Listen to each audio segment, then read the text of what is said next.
Good morning, Don Palayo checking in. It's been a few days. I'm getting a video out this Friday morning. Today is what is today? The 8th? Yeah, today's the August 8th, 2025. And it's about 4 o'clock in the morning right now. So just getting up and getting my day started. Um, Wanted to go over a couple things with you guys. It's been I don't know if you guys can feel the tension out there in society right now. It seems like everybody's a little bit stressed, everybody's a little on edge. There's been a uptick in violence and shootings. I've just noticed, like, every day I open up, the local news website and somebody's been shot, so something's going on, right? Talked about this a little bit in the prior video, but it does feel like it's getting pretty tense out there right now. I think a lot of people are struggling financially, and anytime that you got that kind of situation going on, it can be worrisome. So I saw yesterday that Trump is trying to open up 401ks to cryptocurrency as well as to private equity holdings. This is a pretty big change. Traditionally, 401ks have been the home of mutual funds. You typically have mutual funds in 401k accounts. You don't typically see crypto or private equity type positions in 401ks. I will tell you that it does raise some questions in my mind. I'm not opposed to them being offered to people. I do question whether these investments are right for most people. Number one, crypto is extremely volatile. Um, it can swing multiple percent every day, up or down. I still have a lot of big concerns about crypto. I know young people are really into it, but the thing that you have to understand about crypto, there are absolutely no assets backing crypto. It is 100% driven by supply and demand. Um, just pretty much the way the dollar is. It's.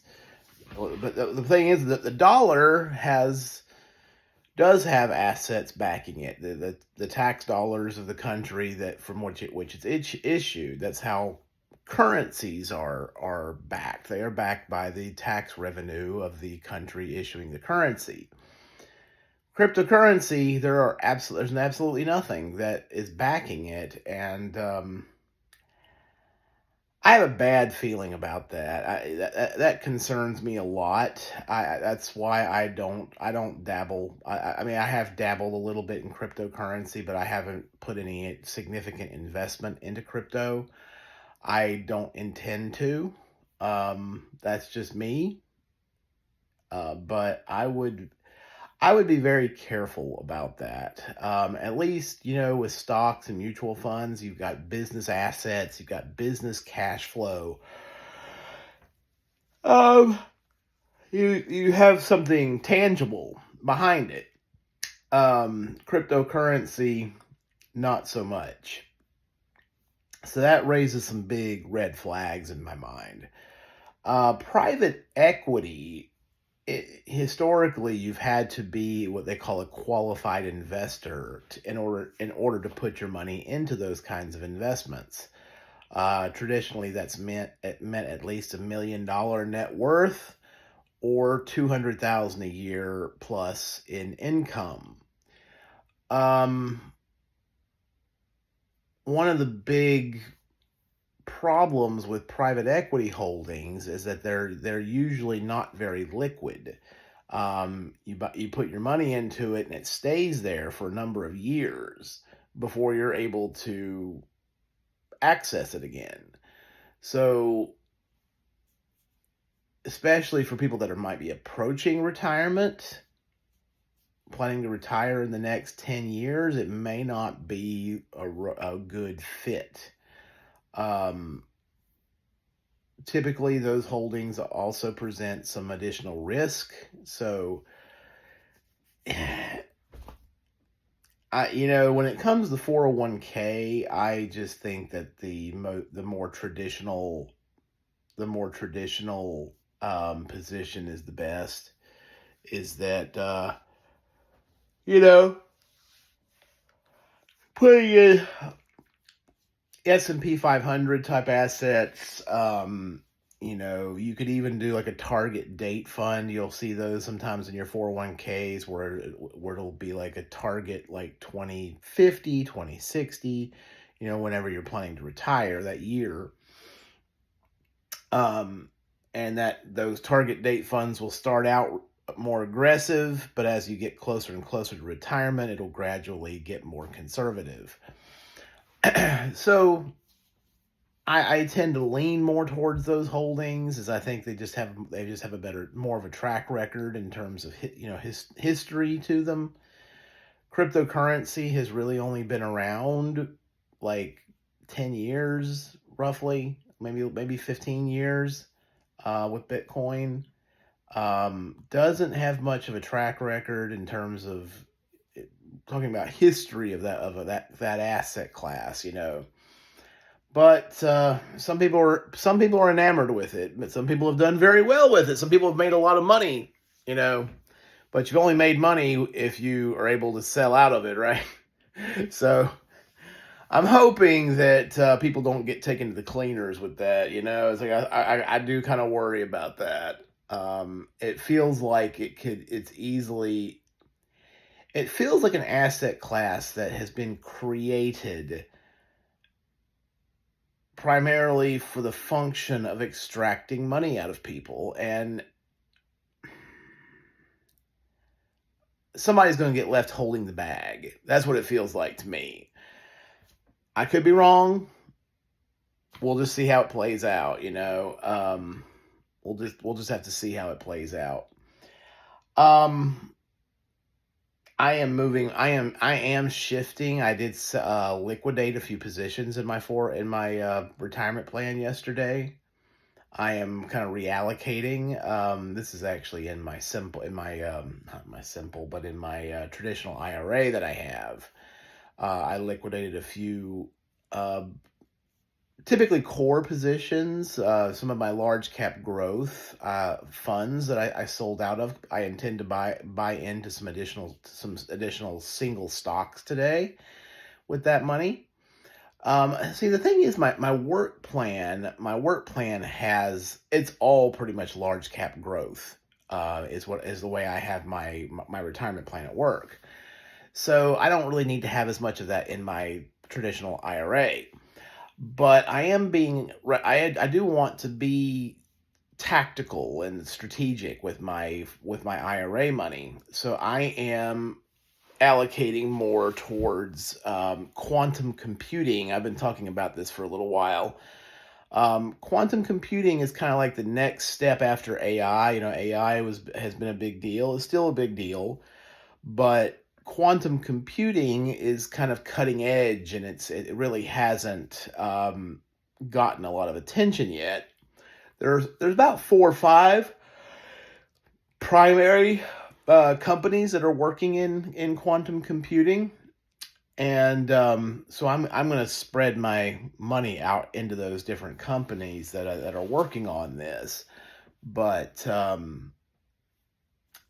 I feel like I'm kind of early in the game. I'm trying to buy up as many shares as I can before it kind of pops off.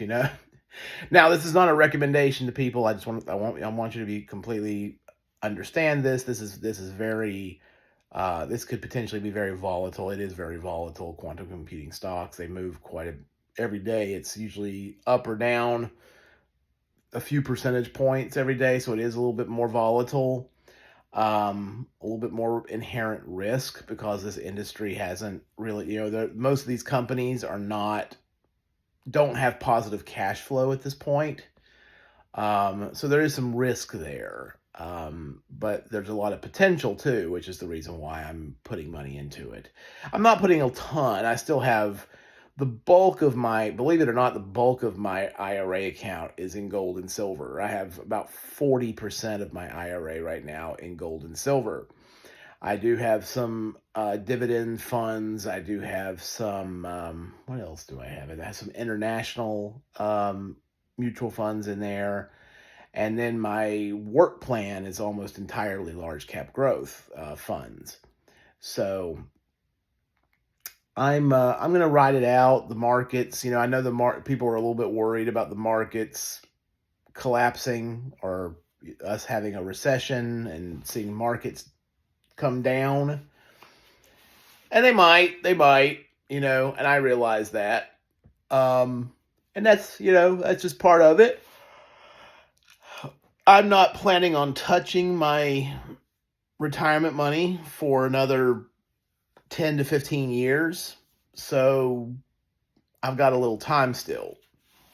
As I get into my 50s, especially as I get 55 and over, I will probably begin to moderate my risk a little bit. But we'll just see. We'll just see how it plays out.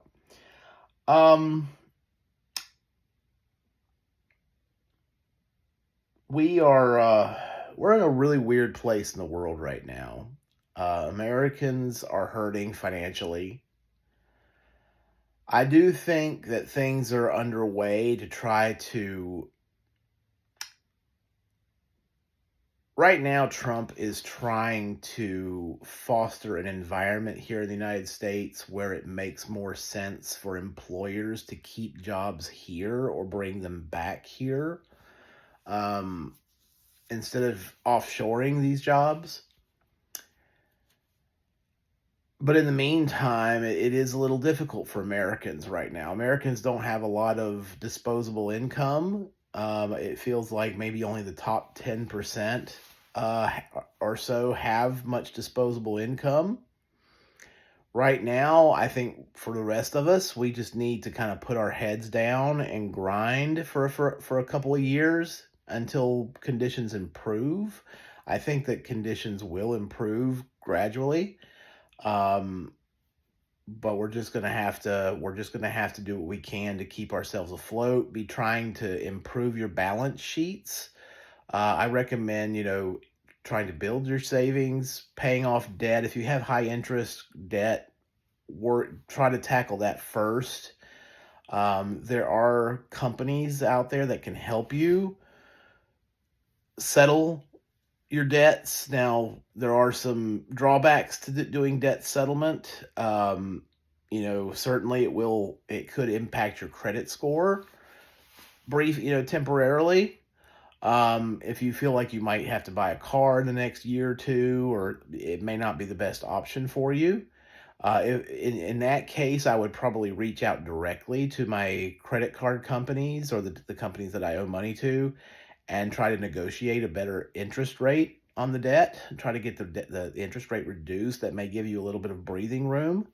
And you'll be surprised that the credit card companies, if you call them and let them know that you're struggling and need a little bit of relief from the interest rates, they may reduce that interest rate for you for a while, give you a little bit of breathing room. They don't want people defaulting on the debt as long as you're, so they'll work with you. They'll try to work with you just so that they get repaid, right?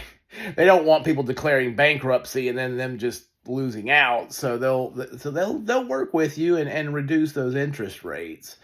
So I would be calling my credit card companies and negotiating a better interest rate, and that'll be something immediate that you can get some breathing room. And once you have that breathing room, I would continue, making as big a payment as I could on the lowest balance card. Go ahead and just get it paid off. Get the smallest balance paid off. Just pay minimums on everything else, and just pay the minimum payment on, and then putting all your extra money towards that smallest debt and get it paid off. Once you have it paid off, do the same thing with the next one and the next one, and using the debt snowball, you're just getting yourself out of debt. That's what I would do. If you're in the situation where you don't want to take that hit to your credit score, if you are in a position like I was, and you've got 5 or 10 years before you feel like you're really going to have to use your credit again, the next time I'm going to need my credit will be when I buy a car, and that'll probably be like 2030 maybe, 4 or 5 years from now. So I have a little time to get my credit. And my score has already started coming back up. It did go down considerably when I first when I started doing debt when I started doing debt settlements, but it has come up. I think it's come up from the bottom almost 60 points. So it's really starting to come back to life a little bit. I still have a little ways to go to get back to where I was before, but it's helpful.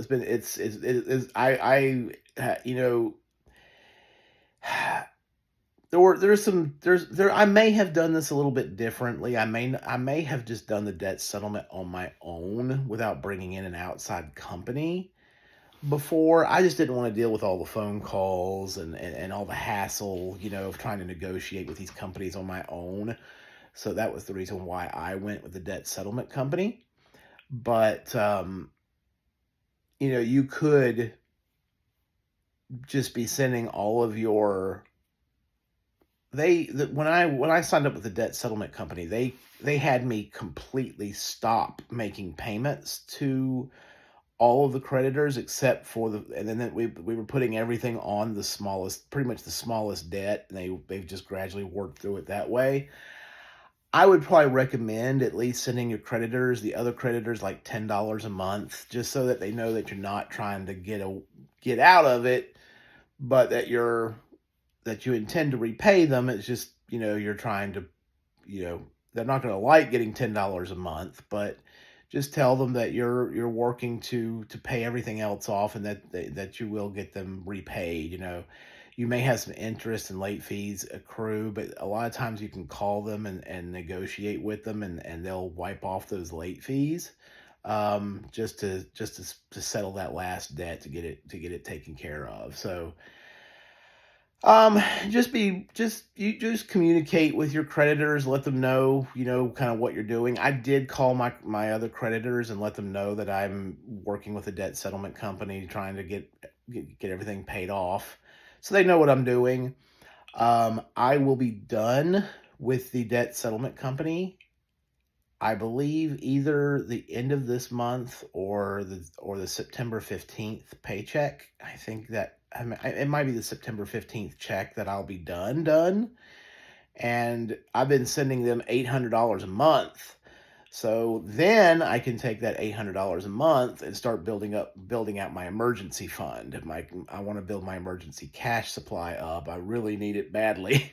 I'm like, a lot of us are out here with very little to no savings. I'm a homeowner, and I have very little savings, and that's a dangerous position to be in, because if anything goes wrong with the house, I'm going to have to try to fix it. And right now, if my HVAC system went out, or if I needed to replace the roof for some reason, or anything like that happened, I don't know what I would do. It's like that would be I probably would have to take out more debt to try to get it fixed. And I don't know how I would do that right now. So anyway, so that's my intention, is that once this debt is off, that $800 a month, I'll be using some of it to pay on my student loan, but the balance of it, I'll probably be putting $500 a month to savings. I did get a raise recently too. Not a huge one. I got a 3.5% raise, but that's that helps. It definitely helps. For me, that means about an extra $200 a month net, roughly. And so along with that 800, that's $1,000 a month. Now I can really start making some progress. I looked into at work. I work for financial management company, and I began talking to them about I'm thinking about getting a new life insurance policy. I have a life insurance policy on myself now, which is a 20-year term policy, but that ends in 2032. So it's only got about 6 or 7 more years on it. I wanted more life insurance, and we have a product which is called a Term 80 term policy. So it's a term life insurance policy, but with this one, the premiums are not level. They go up a little bit each year. The premiums will start low, but each year they'll incrementally go up a little bit, a little bit, a little bit. Um, when I get into my 60s, those premiums will start getting a little bit higher. You know, they start out pretty low, but when I get into my 60s, they'll get a little bit higher, a little bit higher. Um, Really, I'm really wanting some kind of insurance to be there for me in case. I really would like to, have this in place until I die. This is a term 80 policy, so it goes until you're 80 years old. I don't know if I'm going to live to 80. Let's just be honest. Uh, we'll see, but I'm planning to do $1 million policy. So that'll be that I could leave $500,000 to each of my daughters. Ashley is already inheriting a house, paid for home from her grandmother. So that would leave Piper. I'll probably be leaving Piper this house when I die. So I gotta do all my estate planning documents too. Anyway, all this stuff's on my mind right now. I guess all of us. Reason I kind of brought the finances up, I think everybody really just needs to hunker down right now. It's like we really need to be maximizing the use of our money. Right now is not the time to be planning lavish vacations or doing a lot of extra spending. It's like it's time right now that people need to rein in their spending, and just focus on putting as much as you can in savings and paying off debt. I do think things will improve over the next couple of years, where we'll be able to do a little bit more, but we're just kind of going through a hard phase right now. So let's get at it. Let's get to work and start improving ourselves. That's another thing that you can be doing in the meantime, is learning a new skill that would make you more valuable in the workplace. You can use your local community college to learn how to do something. You might even be able to learn online and learning a skill or something that you can use to earn yourself more money. So be looking into that. I think this is a good time to be doing something like that. And I will catch you guys on the next video. This is Don Pelayo checking out.